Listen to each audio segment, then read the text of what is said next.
حامدا و مصلیا و مسلما اما بعد۔ ایک اہم مسئلہ یہ ہے کہ رمضان المبارک کا مہینہ چل رہا ہے۔ رمضان سے پہلے بہت سارے لوگ وہ ہیں، ایک بڑا طبقہ وہ ہے جو عام طور سے نشے کا استعمال کرتے ہیں، نشیلی چیزوں کا استعمال کیا کرتے ہیں۔ تو اب رمضان کا مہینہ شروع ہوا تو انہوں نے وہ چیزیں جو کھانے کی قبیل سے ہیں اسے تو چھوڑ دیا، لیکن بعض لوگ وہ ہیں جو یہ سوال کرتے ہیں کہ گل منجن اس کا کھانے سے کوئی تعلق نہیں ہے، تو کیا روزے کی حالت میں گل منجن کرنا درست ہے یا نہیں؟ اور اگر کسی بندے نے گل منجن کر لیا ہے تو اب اس کا کیا حکم ہے؟ کیا اس کا روزہ فاسد ہو جائے گا یا فاسد نہیں ہوگا؟ دیکھیے، اگر کوئی بندہ روزے کی حالت میں گل منجن کر لیتا ہے تو اس کا روزہ مکروہ ہو جائے گا۔ روزے کی حالت میں کسی بھی طرح کے منجن کا استعمال بالکل بھی درست نہیں ہے۔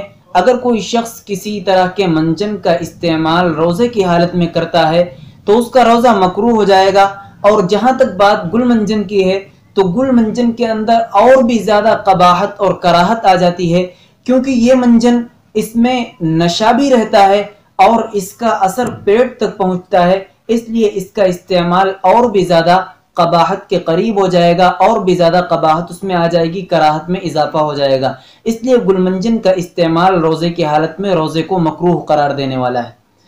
دوسرا مسئلہ یہ ہے، کیا روزے کی حالت میں انگریزی فلمیں، ڈرامے اور مختلف طرح کی تصاویر کا دیکھنا جائز ہے یا نہیں؟ دیکھیے، آج کل لوگ جبکہ دنیاوی تمام مشاغل سے فرصت پائے ہوئے ہیں تو سارا دن انٹرنیٹ پہ گزار دیتے ہیں۔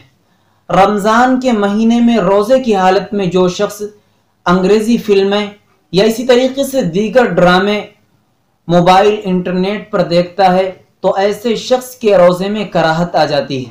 اس کی وجہ یہ ہے کیونکہ روزے کا اصل مقصد جو ہے قرآن کریم میں بیان کیا گیا، لعلکم تتقون۔ اللہ فرماتے ہیں روزہ تم پر اس لیے فرض کیا گیا ہے تاکہ تمہارے اندر صفت تقوی پیدا ہو جائے، تقوی اور طہارت کی صفت پیدا ہو جائے۔ لہذا جو چیز اب تقوی کے خلاف ہوگی اس کا کرنا روزے کی حالت میں نامناسب ہوگا۔ تو اب انگریزی فلموں کا دیکھنا یا دیگر ڈراموں کا دیکھنا چونکہ یہ تقوی کے خلاف ہے، اس لیے اگر کوئی شخص روزے کی حالت میں انگریزی فلمیں دیکھتا ہے یا ڈرامے دیکھتا ہے یا انٹرنیٹ پر دوسری چیزیں دیکھتا ہے تو ایسی صورت میں اس شخص کا روزہ مکروہ ہو جائے گا۔ اب اگر کوئی شخص روزے دار ہونے کے باوجود کوئی عورت موبائل پر مشغول ہوتا ہے اور عریاں تصاویر اور اسی طریقے سے دیگر ڈرامے دیکھتا ہے تو ایسا شخص شریعت کی نظر میں سخت گنہگار ہے اور اس کا روزہ مکروہ ہے۔ اور اگر عورت ہے تو اگر وہ مردوں کی تصاویر کو تلذذ کے طریقے پر لذت اندوزی کے لیے دیکھتی ہے تو اس عورت کا روزہ مکروہ ہے اور وہ سخت گنہگار ہے۔